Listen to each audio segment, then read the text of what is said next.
사도행전 2장 42절부터 말씀을 함께 읽겠습니다.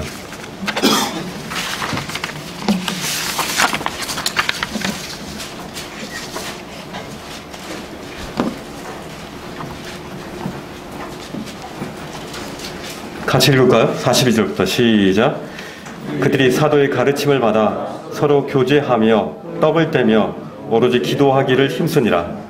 믿는 사람마다 두려워하는데 사도들로 말미암아 기사와 표적이 많이 나타나니 믿는 사람이 다 함께 있어 모든 물건을 서로 통용하고 또 재산과 소유를 팔아 각 사람의 필요를 따라 나눠주며 날마다 마음을 같이하여 성전에 모이기를 힘쓰고 집에서 떡을 떼며 기쁨과 순전한 마음으로 음식을 먹고 하나님을 찬미하며 또 온 백성에게 칭송을 받으니 주께서 구원받는 사람을 날마다 더하게 하시니라.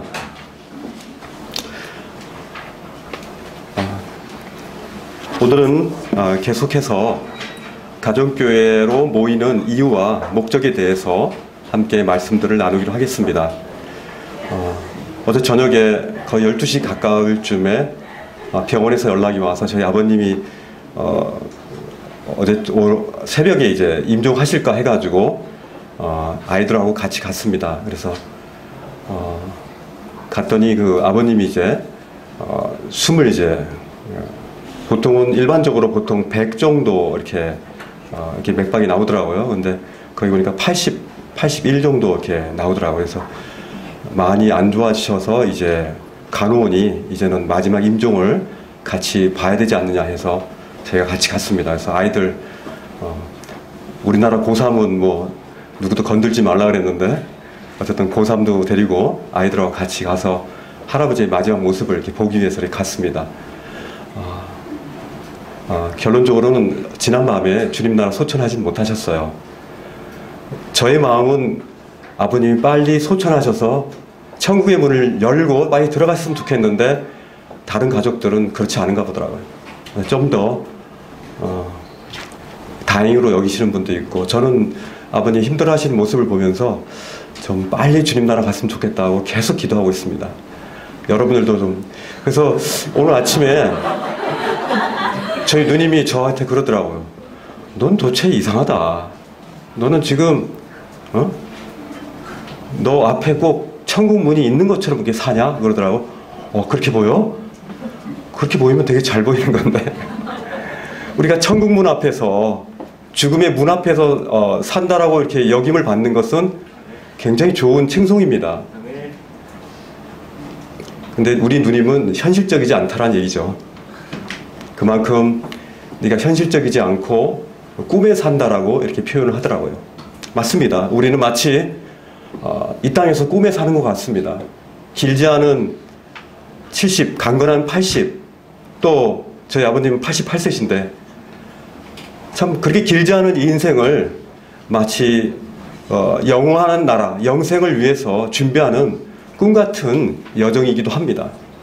우리가 마치 너무 현실적으로 우리에게 닥쳐지는 그런 일들에 대해서 너무 몰입하고 그것들을 향해서 우리가 너무 많은 것들을 그곳에 투자한다는 것은 영혼을 향한 투자에서 우리가 많이 빼앗기는 것입니다. 그리고 어제 아버님의 그 헐떡이는 그 호흡을 헐떡이시는 걸 보시면서 그런 생각을 했어요. 계속 반복하잖아요. 다른 것들은 느낄 수 없는데 그 숨을 확 할딱할딱 거리시는 걸 보면서 느낀 게 있습니다. 아버님의 그 호흡이 아버님의 생명을 연장시키는데 굉장히 많이 반복하시더라고요. 이전엔 제가 몰랐어요. 우리가 이렇게 그렇게 숨을 많이 쉬는지 몰랐어요. 근데 아버님을 보니까 숨을 크게 내쉬고 뭐 이거보다 더 큰 소리로 이렇게 내쉬면서 숨을 쉬시는데 우리가 숨을 쉬고 있구나.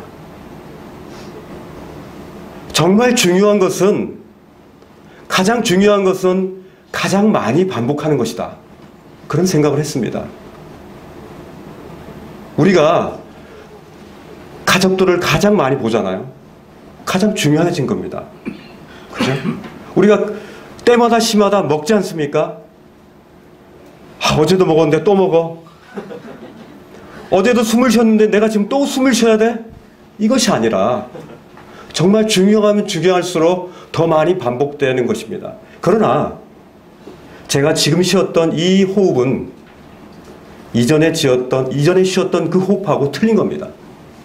심장의 그 근육의 그 수축되는 그 수축량도 틀리고 호흡량도 분명히 틀릴 것입니다. 우리가 지금 지나가고 있는 이 지금의 이 반복되는 것들은 결코 반복되는 것이 아니라는 겁니다. 우리가 지금까지 계속해서 가정교회에 대한 부분들을 하고 있습니다. 가정교회가 뭡니까? 우리가 정말 추구하는 것이 가정교회입니까? 저는 그렇지 않다고 봅니다. 우리가 추구하는 것은 초대교회, 그 신약교회의 원리대로 돌아가자는 겁니다. 더 많이 모여서 우리가 하나님의 말씀을 정말 대하고, 더 많이 교제하고, 더 많이 떡을 떼고, 더 많이 기도하고, 더 많이 찬양하고, 그러니까 사람들이 우리들을 향해서 칭송하며 구원받는 이들이 점점 늘어난다라고 말씀을 하지 않았습니까? 우리가 그걸 하자는 거죠.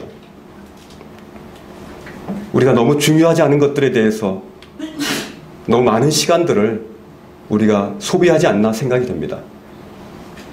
제가 아이들에게 매년 학기마다 아이들에게 제가 하는 그런 비유가 있습니다. 어느 시계공이 있습니다. 그 시계공은 평생을 시계를 만들었다고 합니다. 근데 평생을 만들었는데 항상 2%가 모자라는 자신의 실력을 보고 항상 마음 아파했다 그럽니다. 자신의 아들에게 항상 하는 얘기가 가장 조그만 것이, 가장 하찮게 보이는 시계의 그 부속품이 그 시계에 있어서 가장 중요한 역할들을 한다. 큰 것들은 별로 정밀하지 않기 때문에 그냥 만들면 되는데 시계의 부속 중에서 가장 하찮게 보이고 가장 작게 보이는 것들이 가장 시계에 있어서 중요하기 때문에 네가 그것들을 조심할 때 명품 시계를 만들 수 있는 것이다. 그러면서 이분이 이제 돌아가기 얼마 전에 자신의 인생의 역작의 작품을 하나 만들었습니다. 근데 그 시계를 보니까 희한한 게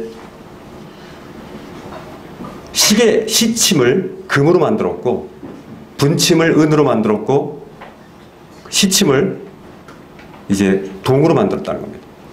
아버지, 시간이 더 중요한 거 아닙니까? 여러분도 추론하듯이 초가 더 중요한 것이죠. 초가 만들어져서 결국은 시간이 되고 세월이 되는 거니까, 인생이 되는 거니까. 우리 가운데 정말 있는 이런 시간들에 대해서 정말 잘 사용할 필요가 있을 것 같습니다. 우리가 불필요한 것들에 대해서 어떤 미디어라든지 또 그 직장 생활에서 더 많은 것들을 그것 가운데서 얻기 위해서 그렇게 투자되는 그런 시간들을 과연 우리는 어디에다 투자해야 되냐 말이죠. 정말 시간들을 쪼개서 하나님 말씀을 좀 더 볼 수 있도록 하고 좀 더 성도들과 함께 함께 모여서 우리가 하나님 말씀에 대해서 묵상하고 그분을 바라보는 그런 시간들을 더 많이 갖는 것이 하나님 우리에게 주신 그 시간들을 지혜롭게 사용하는 것이 아닙니까? 저는 신약교회가 조금 전에 말씀했듯이 우리 가정교회가 우리에게 추구하는 바가 아니라 바로 우리가 신약교회로 원형으로 좀 돌아가자. 초대교회 분들은 날마다 이렇게 모였다 하지 않습니까? 근데 우리는 일주일에 한 번 모이는 것도 시들시들하게 이렇게 모인다면 과연 우리가 뭘 할 수 있겠습니까, 사실? 우리가 교회 성장을 하기 위해서 뭐 가정교회를 하자는 거 아닙니다. 그죠? 바로 신약교회의 원리들을 우리 가운데, 삶 가운데 적용시키고자 하는 겁니다. 제가 수요 모임을 이렇게 계속적으로 모이면서 수요 모임 나와보셨나요? 저는 정말 좋습니다.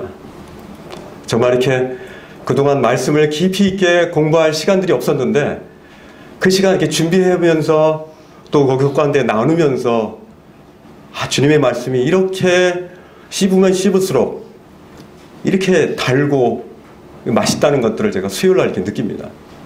정말 좋아요. 그리고 형제님들이 이렇게 정리해 주시고 또 다양하게 또 어떤 관주들도 참조하시고 또 자신의 삶의 경험들도 얘기하시고 또 깊은 묵상 가운데 나오는 이 말씀을 통해서 제가 내가 너무 육신적이구나. 내가 아직도 옛사람의 그런 그런 모습들에서 제가 주저앉아 있구나라는 것들을 제가 참 많이 느낍니다. 근데 좀 아쉬움이 있어요. 뭔지 이 공동체에 그런 느낌을 이렇게 받을 수가 없어요. 그러니까 뭔가 끈끈하게 친근감 있게 우리 안에 있는 그런 주님이 정말 편하게 이렇게 내려놓을 수 있는 이런 부분들이 좀 부족하다는 거예요. 그렇지만 수요 모임의 그 말씀을 통해서 정말 저는 많이 제가 영적으로 성장했고 주님 앞에 참으로 감사를 드립니다. 참 우리가 말씀을 듣고 말씀을 연구하고 이러한 시간들이 우리가 부족하다고 느끼지 않으십니까? 아주 만족하십니까? 나름대로 되게 많이 공부하시나 보다. 아침마다 거의 큐티를 거의 이렇게 많이 1시간씩 하시고 막 이렇게 점심 때 또 노는 시간에 또 말씀 연구하시고 그러시나요? 우리가 참 연약한 것 같아요.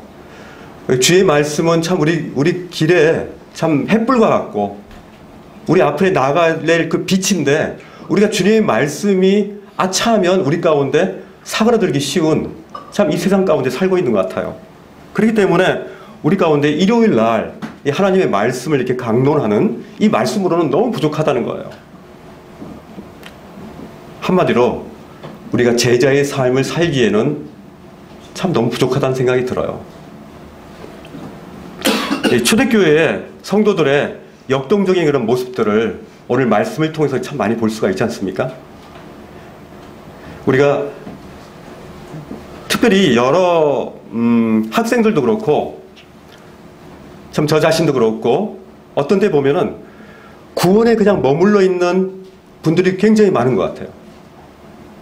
구원에 머물러 있고 그 영적 성장에 대한 부분들은 인지는 하는데 그거에 대해서 진행을 하지 않는 거예요. 참 많이 가슴이 아파요.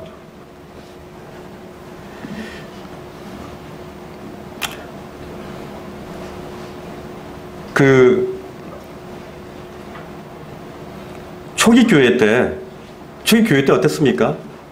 초기 교회 때 사실 교회로 오시는 분들은 사실 문명의 낙오자들이 많이 왔죠. 소외당한 사람들, 그죠? 권력을 가진 사람들 중에서도 물론 주님을 영접한 분들이 있지만 굉장히 조심스러웠어요. 그러나 그런 문명의 낙오자들이 어떻게 보면 그 로마의 핍박에도 견딜 수 있었고 결국 로마는 멸망했지만 오히려 로마를 멸망시킨 그런 장본인들이 되었던 거예요. 그죠? 바로 그리스도 한 분만을 바라보며 그들의 삶을, 그들의 생명을 내어놓는 그들의 모습을 보면서 로마는 꼼짝하지 못했던 거예요. 그래서 초기 로마 때는 거의 신약교회 성도들이 목숨을 내놓는 그들의 순교자적인 그런 신앙을 통해서 그들은 오히려 로마를 침투한 것입니다. 오히려 로마를 정복한 거예요. 그들을 어떻게 할 수 없는 거예요.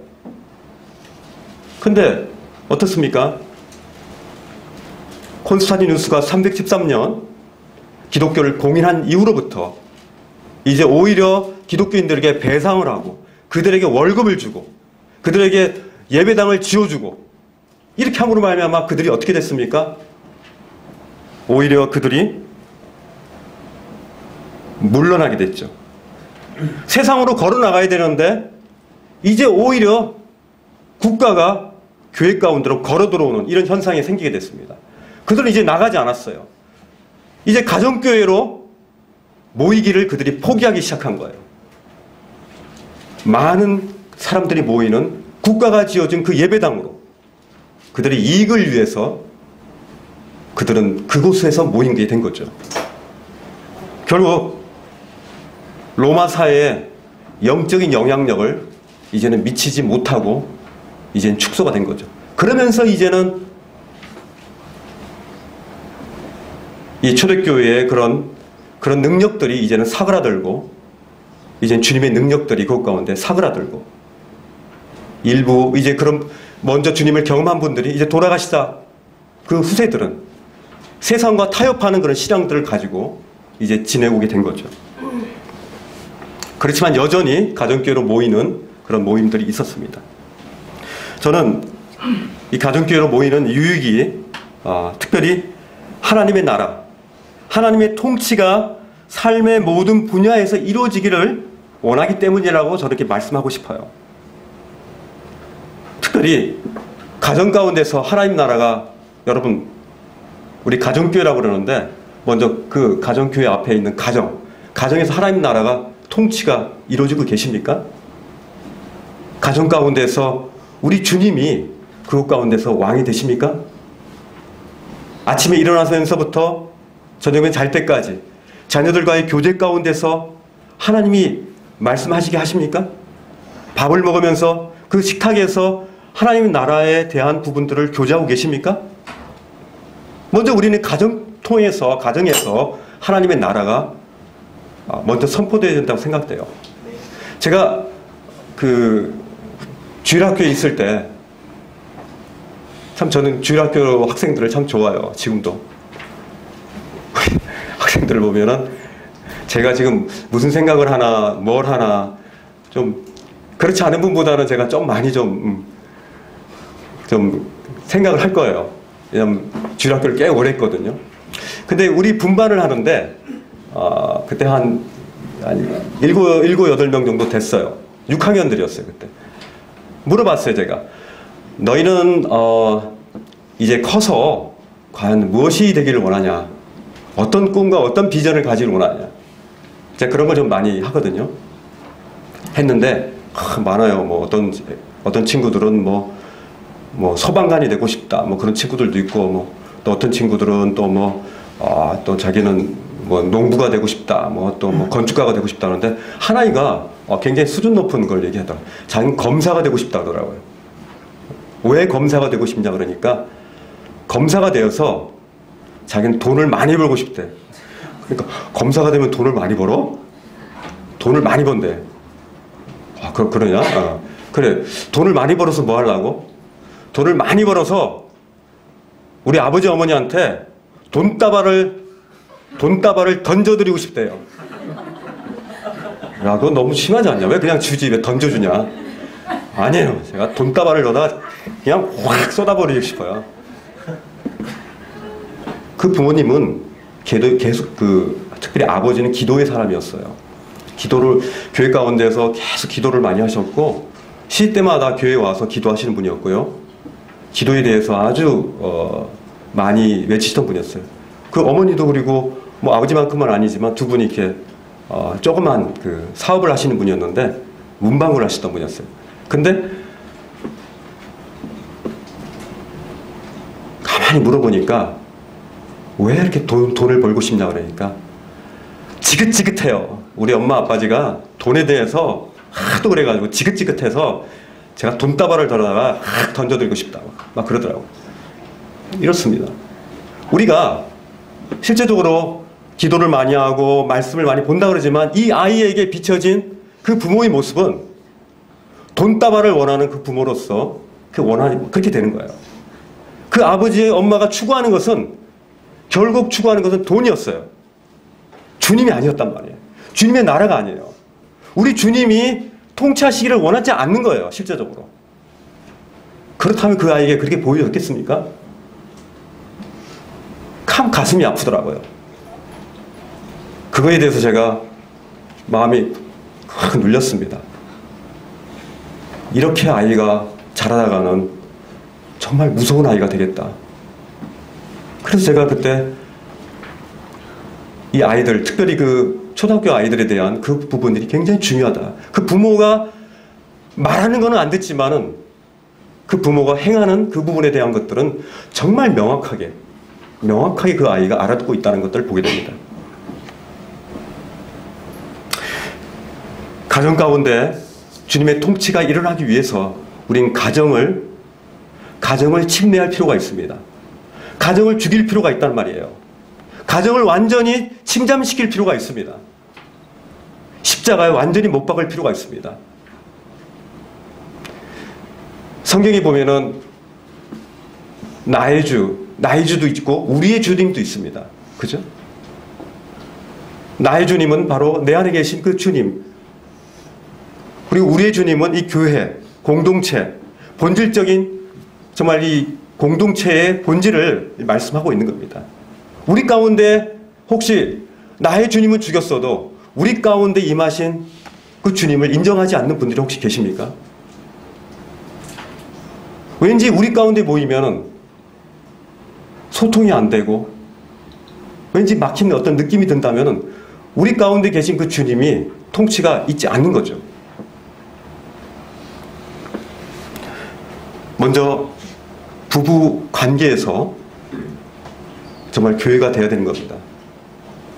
그리고 아버지와 그 자녀들과 어머니와 그 자녀들과의 대화 속에서 우린 주님의 통치가 이루어져야 된다고 생각합니다.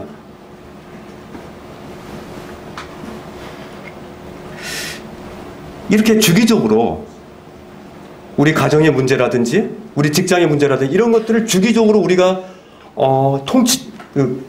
격려받고 또 그 부분에서 잘못된 부분들을 지적받기 위해서는 어디서 모여야 되겠습니까? 가정에서 모여야 되죠. 가정에서 모일 때 우리 가정 가운데 일어나는 그런 많은 일들, 직장에서 일어나는 일들, 그런 일들을 우리가 편안하게 내놓을 수 있는 거죠. 우리가 이 세상 가운데 우리 친구가 어디 있습니까? 직장분들 친구가 됩니까? 정말 친해지세요? 저는 아무리 친해지려고 해도 잘 안 되더라고요. 그들 가운데 복음은 전하지만 정말 마음을 내려놓고 내 안에 있는 정말 그 고민과 참 그 마음속의 그 고통들을 내가 내려놓을 수 있는 그런 직장이 어디 있습니까? 사실 아내한테도 그런 얘기를 하지만 우리와 함께 하시는 그 교회 가운데 계시는 그 형제자매들 가운데 참 풀어 놓았을 때 우리가 해결되는 것들을 많이 보지 않습니까? 그러기 위해서 우리가 가정교회로 모이는 거예요. 우리가 이렇게 가정교회로 모였을 때 참 좋은 것은 우리의 은사들이 많이 이렇게 드러날 수 있다는 거 봅니다. 고린도서 12장 8절에 보면 어떻습니까? 우리가 성령으로 말미암아 지혜의 말씀을, 또 성령으로 말미암아 지식의 말씀을, 또 성령으로 믿음을, 또 성령으로 병 고치는 은사를, 또 능력 행함을, 예언함을, 또 영 분별함을, 이런 부분들에 대한 부분들을 우리가 은사들을 로마서 12장에도 나오고요, 에베소 4장에도 나오고 많이 나오지만 이 주님이 주신 영적 은사들을 굉장히 정밀하게 우리가 발휘할 수 있다는 겁니다. 그죠? 어찌 보면은 역사는 공적인 곳에서보다 오히려 더 친밀하고 사적인 곳에서 주님의 역사들이 더 일어난다라고 여기지 않습니까? 그 가운데 더 일어나잖아요. 그죠? 모든 역사들은 참 그런 가운데서도 많이 일어나는 것 같아요. 물론 공적인 모임에서도 3,000명이 구원받고 또 많은 분들이 이런 공적인 사역을 통해서 능력을 받고 또 주님의 어떠하심을 우리가 바라볼 수 있지만은 정말 중요한 것들, 그런 것들은 아까 제가 말씀했듯이 정말 정밀하고 정말 사소한 것, 이런 부분에 대한 것들은 이런 모임들을 통해서 우리가 변화될 수 있다는 거죠.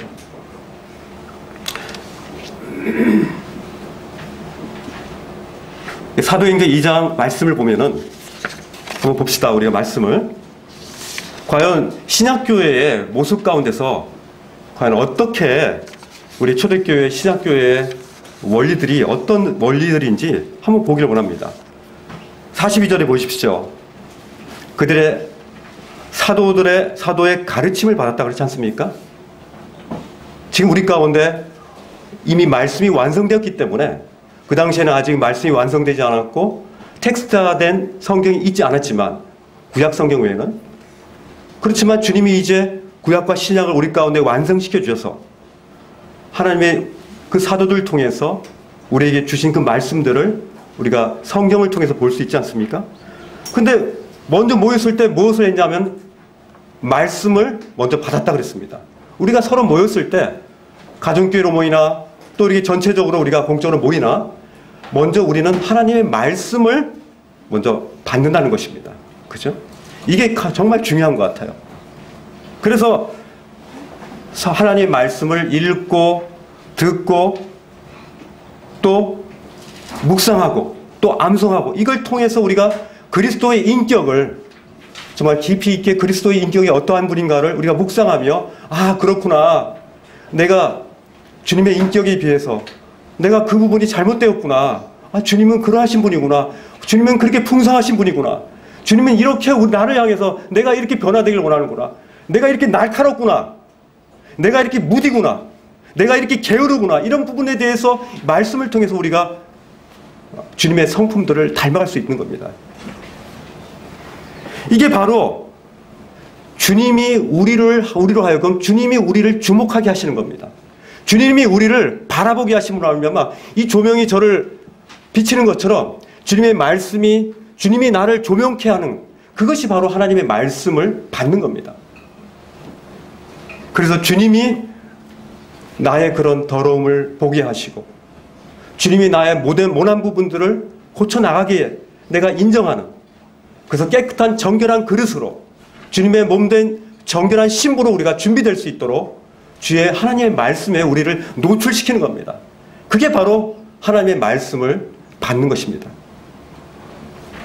그럴 때 우리는 주님을 바라볼 수 있는 거예요.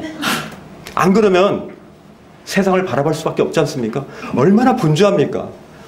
문 탁 나가자마자 엄청나게 반복. 친척들 간의 관계, 가족들 간의 관계, 날 요구하죠. 회사에서 실적, 아이디어, 얼마나 많은 것들 요구합니까? 당장 내일 이걸 안 하면은 내가 쫓겨날 판인데 얼마나 분주합니까? 이 모든 것들에 대해서 눈을 감으라는 얘기가 아닙니다. 하나님의 말씀을 통해서 하나님의 그 주신 그 말씀으로 그 창으로 세상을 바라보라는 겁니다. 이 창이 있으면 이 창을 통해서 세상을 뚫고 바라보라는 것입니다. 하나님의 말씀을 받는다는 그 의미인 겁니다. 하나님의 말씀을 받고 내 속에 꽁꽁 숨겨두는 것이 아니라 하나님의 말씀의 창을 통해서 세상을 바라보는 것입니다. 그럴 때 그 세상이 달리 보이는 거죠. 나의 밥이 되는 것입니다. 내가 담대하게 그곳으로 달려갈 수 있는 겁니다. 아침에 일어날 때 두려워하지 않고 벌떡 일어날 수 있는 겁니다. 왜?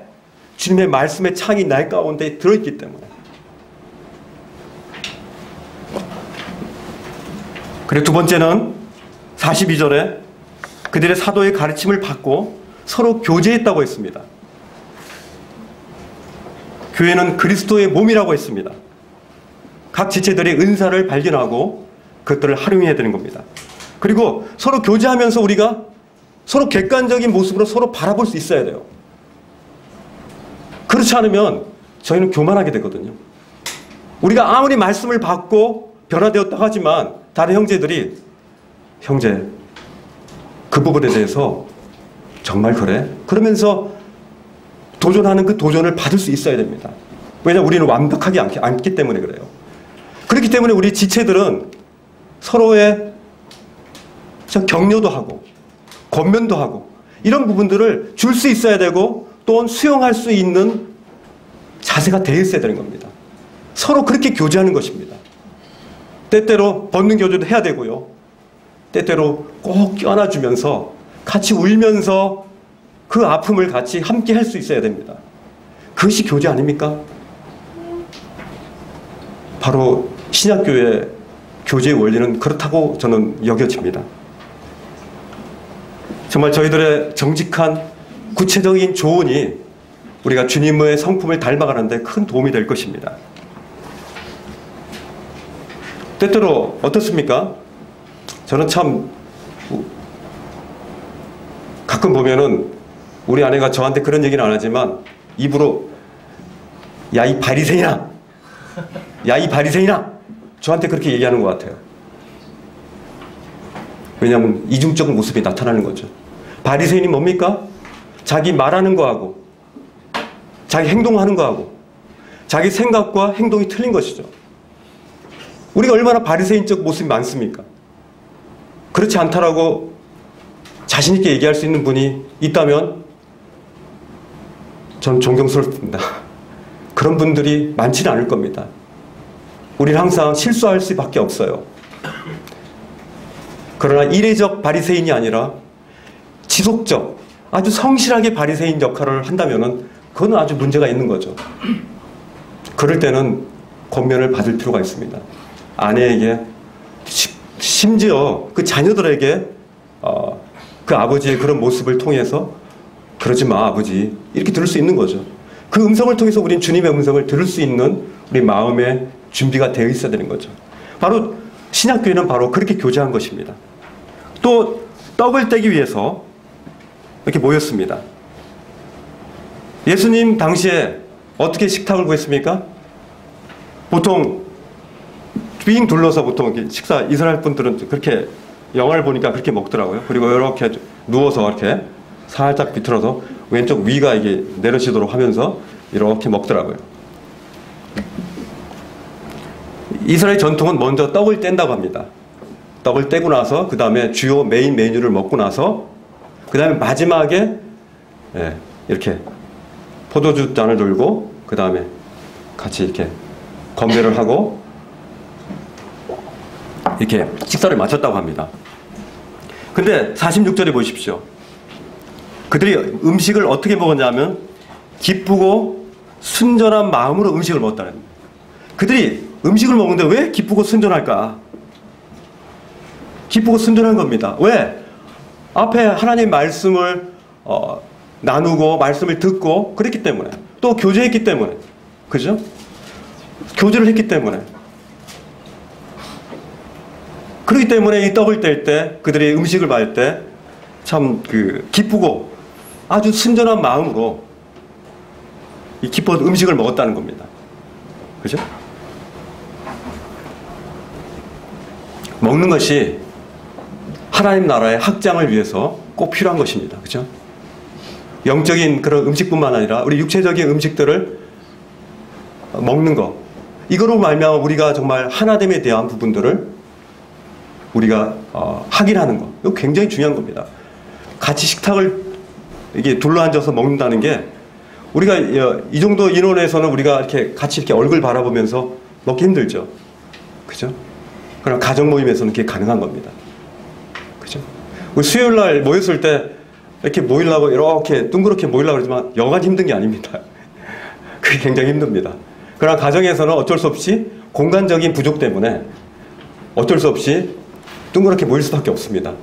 물론 네모나면 네모나게도 모이겠지만은 어쨌든 서클이 이루어집니다. 그죠? 네모난 서클이든 동그란 서클이든 우리 그렇게 서클을 이루어서 둥그렇게 네모나게 이렇게 빠짐없이 이렇게 모이는 거는 굉장히 우리가 꽉 찬 느낌이 듭니다. 안정감을 주죠. 그렇게 식사를 했습니다. 그리고 또 마지막으로 기도하기 위해서 그들이 이렇게 모였어요. 그들이 사도의 가르침을 받고 또 교제하고 떡을 떼고 그 다음에 기도하기를 힘썼다고 그랬습니다. 우리가 가정교회 모였을 때 뭐 합니까? 마지막 기도해야 됩니다. 기도할 때 기도한다는 건 뭡니까? 나의 애씀을 이제 그치고 주님이 하시라는 겁니다. 그죠? 그리스도인이 뭡니까? 그리스도인은 그리스도가 필요한 사람이 그리스도인이죠. 이제는 내가 아니라 내 안에 계신 그리스도가 일을 해야 될 차례입니다. 주님께 이해합니다. 주님이 이 부분에 대한 일들을 해 주십시오. 제가 처음에 얘기했듯이 가장 중요한 것은 중요한 것일수록 더 많이 반복하는 것입니다. 가장 중요한 이 호흡을 우리가 가장 많이 하듯이 우리는 의식한 채 의식하지 않은 채도 우리 호흡을 엄청 많이 하지 않습니까? 우리가 이렇게 모일 때마다 이번에 모여서 뭔 얘기하지? 이렇게 생각할 필요가 없습니다. 왜냐하면 이 말씀은 무궁무진하기 때문에 그렇습니다. 그리고 우리의 삶에 똑같이 될 확률은 거의 없습니다. 어제 똑같이 330번 종점을 왔다 갔어도 오늘 330번 종점을 왔다 갈 때도 분명히 틀린 겁니다. 어제는 보이지 않았던 민들레가 보이는 것입니다. 그걸 통해서 주님을 찬양할 수 있는 거예요.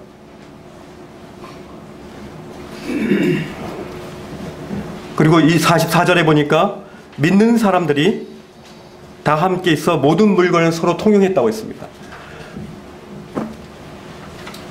이게 가능한 일입니까? 전 젊었을 때 가능한 일이라고 생각했었습니다. 그리고 지금도 우리가 가능하리라고 이 부분에 대한 부분들을 포기하지 않았으면 좋겠습니다. 우리가 할 수만 있거든 이 부분에 대한 것들을 먹을 것, 또 옷들, 그런 것들을 나눌 수 있지 않습니까? 저는 이미 우리 특별히 형제님들이 이런 것들에 대해서 참 이렇게 약간 무디신데 자매님들이 끊임없이 교류하시는 것들을 볼 때 참 기쁨이 있어요. 그리고 어떤 형제님들은 또 이런 부분에 대한 참 이렇게 기쁘게 여기시는 분들이 있어요. 보이지 않는 가운데 이 교회가 정말 보이지 않는 기둥들이 있어요. 바로 이렇게 보이지 않는 곳에서 이렇게 통용하고 서로 이렇게 나누고 이렇게 주는 이런 귀한 형제자매들이 정말 드러나지 않게 이것들을 하고 계시기 때문에 이 교회의 기둥들이 지금 유지되는 겁니다. 정말 저는 놀랍다고 생각이 듭니다. 제가 보이는 건 아마 10분의 1도 안 될 거예요. 빙산의 일각입니다. 그 밑에 나눠주시고 통용해 주시고 베풀어 주시는 형제자매님들, 정말 교회에 정말 주님만이 아실 것입니다. 그 다음에 이 47절에 보십시오. 하나님을 찬미하며 또 온 백성에게 칭송을 받으니 주께서 구원받는 사람을 날마다 더하게 하신다 했습니다. 그죠? 하나님을 찬송했어요. 우리가 모일 때 정말 찬송해야 됩니다. 옆집에서 왜 이렇게 시끄럽냐 들어와도 하셔야 됩니다. 그걸 통해서 또 하실 수도 있지 않습니까? 그분과 또 교제할 수 있고 주님을 찬양할 때, 그러니까 그런 모습으로 하나님의 말씀을 받고 또 교제하고 떡을 떼고 또 기도하고 또 서로 이렇게 나누고 사랑의 교감들이 서로 나눠지는 걸 보면서 나도 저렇게 찬양하는 저 그룹에 들고 싶구나, 나도 저 그룹에 들고 싶구나 하는 그런 욕구들을 우리 이웃들에게 주는 겁니다. 그래서 날마다 구원받는 사람들이 그 초대교회, 그 신약교회의 가정교회로 몰려든 거죠. 신약교회 때 엄청나게 많은 이 가정교회들이 있었어요. 20명 이하의 그런 조그만 교회들. 그 교회들을 통해서 주님의 몸된 교회에 그 아름답고 그 완벽한 하나님의 그 공동체의 그 본질을 계속적으로 지금까지 유지시켜 오신 겁니다. 저는 우리 가운데 주님이 뭘 주셨습니까? 사도행전 1장 8절에 우리 가운데 성령이 우리에게 정말 임하시면 우리가 뭘 받는다 그랬습니까? 권능을 받는다. 그 권능은 우리의 권능이 아니라 바로 하나님의 권능입니다. 이 세상을 만드신 창조주 하나님의 권능이거든요. 그러다 보니까 온 유대와 사마리아 땅까지 이르러 뭐가 된다고요? 증인입니다. 우리가 결국은 모였을 때 마지막에 우리가 할 일이 바로 이겁니다. 증인은 뭡니까? 내가 보고 듣고 냄새 맡고 만지고 내가 경험한 것들을 있는 그대로 전하는 것이 바로 증인이죠. 더도 말고. 증인의 삶은 그렇게 어려운 삶이 아니죠. 여러분들이 지금 한번 그 전도지를 들고 줄까 말까 하면서 가슴 두근거리며 했던 때가 과연 언제이십니까? 직장 동료에게 저에게 복음을 전할까 말까 불러가지고 저녁 사 먹여가지고 어떻게 된지 한번 도전해보고 싶은데 이렇게 두근거리는 가슴을 가진 때가 과연 언제이십니까? 가정교회에서 우리가 서로 그 부분에 대해서 서로 독려하고, 그리고 나서 해보다가 아유 됐어 그만해 이런 소리를 듣고 실망해가지고 주님 나 안 되잖아요, 이거 봐요 안 되잖아, 그러면서 실망하면서 우울해하는 우리를 향해서 옆에 형제가 형제님 나도 요번 주에 또 안 됐어, 그러나 전도지 2장 줬는데 주님이 역사하실 거야, 이렇게 하면서 격려하는 그런 모임들을 얼마나 아름답습니까? 우리가 그런 격려를 해야 되지 않겠습니까? 우린 주님이 우리를 증인으로 우리 부르셨잖아요. 그죠? 먼저 유대, 그 다음에 사마리아, 땅끝까지 이르러 우리가 증인으로 우리를 부르셨잖아요. 그럼 그 부르심에 응답하는 삶을 지금 내가 걸어가고 있지 않다면은 분명히 이것은 정상적인 삶이 아니죠. 무기력하죠. 사단 마귀가 우리를 조사하는 거죠. 너는 정상적으로 살아가고 있지 않아. 우리 이 껍질을 이제는 정말 이 껍질을 까고 나가야 할 때라는 생각이 듭니다. 그죠?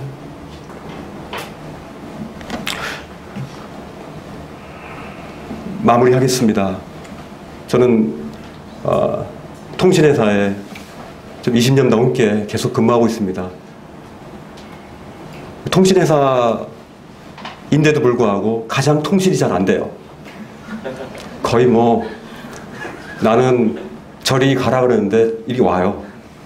그리고 거의 이렇게 반대로 거의 하면은 맞더라고요, 회사가. 거의 그리고 한 50%는 거의 거짓말이 많은 것 같아요. 거의 문서 자체가 거의 가식과 가공입니다. 그게 이 직장의 일들의 참, 그걸 볼 때 참 정상은 아닌 것 같아요, 이 세상이. 근데요, 제가 통신 처음에 또 통신병으로 또 일했거든요. 계속 통신 일을 하는데, 그때 통신병에 이게 전화기가 있었는데 발신이 먼저 떨어져야 돼요. 발신 신호음이 뚝 하고 떨어져야지 제가 이게 전화기를 옛날에 돌리는 거였는데, 돌려가지고 55322277 이 가야 되는데 발신음이 먼저 떨어지려면 막 돌려야 돼. 이쪽을 탁 해가지고 48V가 탁 떠야 됩니다. 가끔 이걸 48V 뜨면 피직피직하고 막 거기서 스파크가 일어나거든요. 가끔 그거로 고문도 주기도 하는데, 어쨌든 그거로 이제 발신을 소리를 내기 위해서 그거를 막 돌립니다. 그러면 교환하시는 분이 그거를 발신음을 듣고 삐 뜨니까 이렇게 연결해 줍니다. 연결해 주고, 아니면 자동 전화기면 발신만 뜨고 제가 번호만 들리면 됩니다. 그런데 우리가 참 통신도 많이 하고 또 대화도 참 많이 하지만 소통은 참 적다는 생각이 들어요. 우리가 하나님의 말씀을 많이 보지만은, 하나님과 많이 대화를 하고 하나님의 말씀을 많이 듣고 하지만은 하나님과의 소통이 별로 없어요. 정말 마음과 마음이 다가가는, 그럼 정말 우리 마음이 정말 주님 앞에 가고 주님의 마음이 우리 가운데 전달되는, 정말 공감대가 형성되는 소통의 시간이 그렇게 많지 않다는 거예요. 왜 그렇습니까? 관계의 문제입니다. 관계가 좋으면요, 저리 가라 그래도 내가 이리 오라고 얘기한 건데 저리 가라고 얘기했어요. 그래도 이리 와요. 마음의 의도를 알기 때문에. 사실 언어학자들이 그래요. 제가 아이들한테 좀 가르칠 때 그런 얘기하는데, 언어학자들이 우리가 말을 할 때 말은 그 상대방에게 10%의 영향을 준답니다. 그리고 30%가 소리래요. 그리고 나머지 60%는 이 몸짓이랍니다. 그러면 말이라는 그런 그 언어적인 부분 10%밖에 안 돼요. 나머지 90%는 소리하고 몸짓이란 말이에요. 그죠? 우리가 참 어떤 걸 얘기할 때 말하면 다 됐다 그러죠. 말로 다 안 됩니다. 몸으로 얘기해야 돼요. 몸으로. 그리고 소리로 얘기해야 되고. 근데 글로 딱 써가지고 또 말로 딱 해가지고 됐다. 거의 인식을 못합니다. 우리가 주님의 말씀을 우리가 받을 때나 또 형제자매들의 그 마음에 있는 것들을 받을 때 정말 그 문자적인 그 표면적인 것들로 그걸 받아들이면 도저히 이해할 수가 없어요. 하나님은 인간을 그렇게 만드셨어요.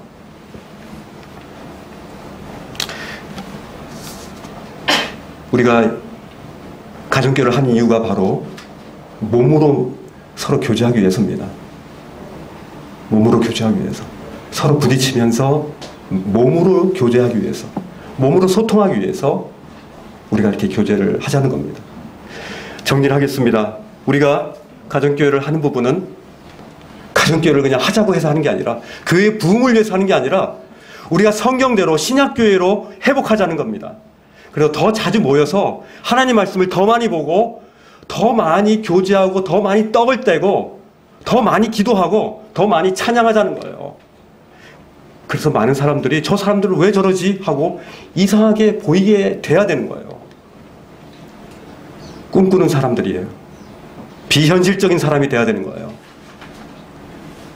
천국 문 앞에 왔다 갔다 하는 얼쩡거리는 사람이 돼야 돼요. 우리의 소망이 이 땅에 있으면 안 된다는 거예요.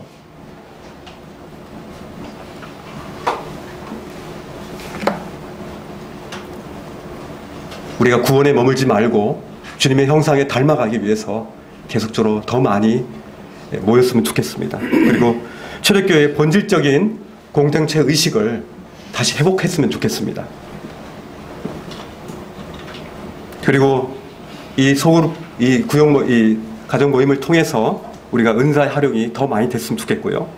말씀과 교제와 기도와 구원받을 영혼을 위해서 우리의 증인의 삶들을 이거 통해서 우리가 살아갔으면 좋겠습니다. 오늘 말씀을 마치겠습니다. 기도하겠습니다. 하나님 감사드립니다. 저희가 얼마나